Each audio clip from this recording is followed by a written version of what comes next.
Right, today we're going to do a little video showing how to load Minox film using this jig that I've put together from various bits of scrap wood. The idea behind it is that it holds the Minox cassette securely while you're loading and reduces the risk of damage, and we'll show you how that works in a minute. So the jig itself has a central divider, so you can work on two separate films and you don't risk getting the components muddled up. It has a working part of the jig here that holds the cassette, and at the top here there's a well where you can put the caps and the spool while you're working on it. We'll come to this part in a minute. So this is the jig. Let's have a look at the cassette itself. I will zoom in and focus the camera for you, and you can hopefully see this little fella here. So this is the Minox cassette. It's tiny, it's made of plastic. You can get metal ones, they're very rare and very desirable, but these plastic ones, there is a sort of finite supply of these, but you can see how fragile they are. Do you see the plastic bending on that very thin bridge there? And it also can twist like that. And when you're loading it, you put this bridge under quite a lot of strain, and they break. And I have broken several. There's a good example that is being super glued in several different places, which is not ideal. It does put a bit of a weak spot on them. But if you take care of the cassettes, you will hopefully be able to load them without any damage. So let's zoom out a little bit there, and I will show you what these cassettes, how they're made up. So this is quite an unusual one in that the cassette itself doesn't have any, trying to focus there, doesn't have any retaining lugs, which means the caps come off pretty easily. The other type has a tiny retaining lug, if you can see it there, and that holds the cap in place. These are much more secure, but I'll just show you this one here as I've got it to hand. So to prepare for the loading, you just take the cassette apart into its component parts. So the cap comes off and goes in the well there. This side comes off, and this is in two parts. You have the spindle or spool and the cap for it. Pop those in the well there, and that goes nice and securely in the base there. You're ready now to start the loading process. So out go the lights, although for the purpose of this video I will do it in the light so you can see what we're doing. So this is the film canister, and in here contains your roll of unexposed film that you've slit down from 35mm or possibly 120. Again, this is in the dark, but I will show you what the film looks like. So here we have a strip of film that's been cut down to the required 9.2mm width. This is a 60cm length, which will give you 36 or so exposures. So it's quite a common amount of film that I'm trying to load here. Now again, in the dark, you have to know where all the different components are, and the jig helps orientate you. So the first task you've got to do is to reduce the diameter of this coil, which it retains from the original 35mm film in this case, and it's got to fit in the diameter of this cavity here. So the way to do it, you could wear gloves for this stage, but you will have to take them off in a second because it gets fiddly. So just pull that a bit tighter, and just touching the edges of the film, you just tighten up that coil like so. Just make sure the focus is right, and you can see that's going to fit in there now. So I shall zoom in and I'll show you the actual fitting in the cavity. So you can see it's just about the right size. So what you now do is you pop that into the cavity like so, and the film leader has to slide inside that very thin gate. So let's have a look at that. Do you see how that's working there? There's the very tiny gate it has to go through, just there. And you can see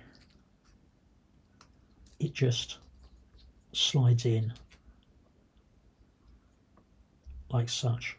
This bit's actually fairly straightforward, although it is in the dark. Then you reach over to your cavity, and I always do this on the right hand side. For the right hand cavity, you take your lid and you just carefully pop that onto the cassette like that. When you're using the cassettes that have the retaining lugs, you get a nice reassuring click when that lug clicks in place. So as soon as you've put the cap on, this film is in theory light tight, but as you can see, the cap can actually pop off without much force at all. So what I recommend is, once you've actually put the light on, the first thing you do is just reach over to your tape dispenser, pull off a try not to get a tangled bit that I've just done, pull off 1 inch or 2 of tape, and then just tape round the join like such, and that ensures that the I've done it a bit long.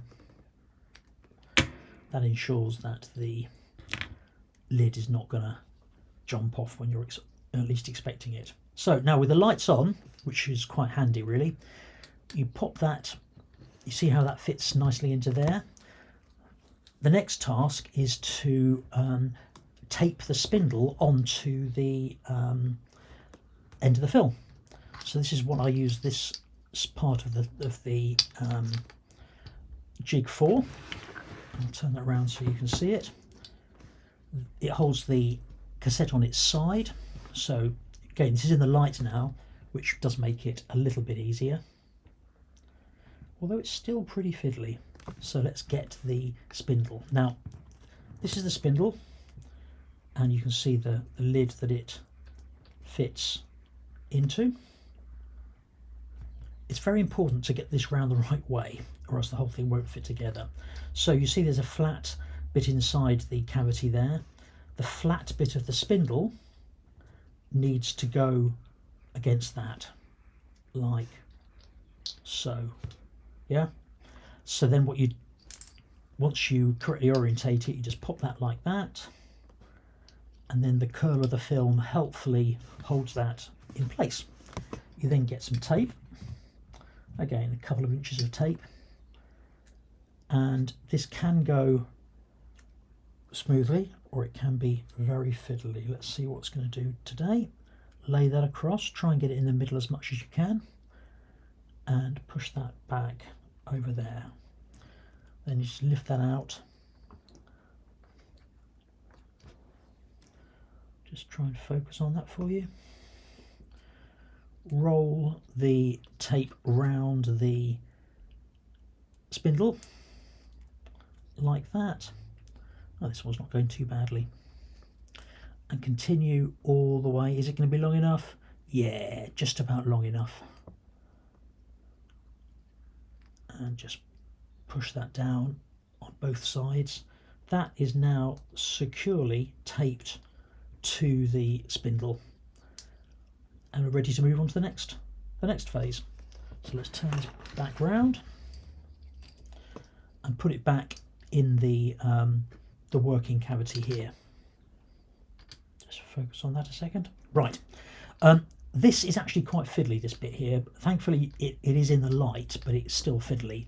So obviously we now need to wrestle this the end of the film and the spindle through that tiny little film gate here, and this is where the twisting motion can actually happen. So holding it flat in place as much as you can, tease up the film and just try it and get it inside the thing. Wow, that worked first time. That's quite unusual. So again, if I zoom in a little bit, you can see how that's actually fitting through the film gate quite nicely. So that's good. The next job is to put the cap on, and this little spindle here is under a bit of tension because of the spring of the film, so it can be quite tricky to actually center the spindle there. So I'm taking a pair of tweezers, putting them through the hole, and I just use the tweezers to sort of center it as much as I can. Let's see how we're getting on. Is that centered? You just need to feel it round, really. It can be a bit fiddly. There you are. So just press that down, and I would again recommend quite sharpish. Get some tape and just put that round the cassette like this. I've cut it much too long again. There you are. So that, let's just zoom out a second, is a cassette that is ready to load into your film, into your camera.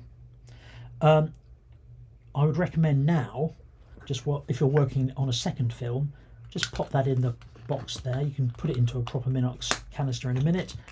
So that is now ready, and we can move on to the second film, and the same process follows. So that is our Minox loading jig. I found it really helps the loading process and also reduces the risk of damage. Thanks for watching.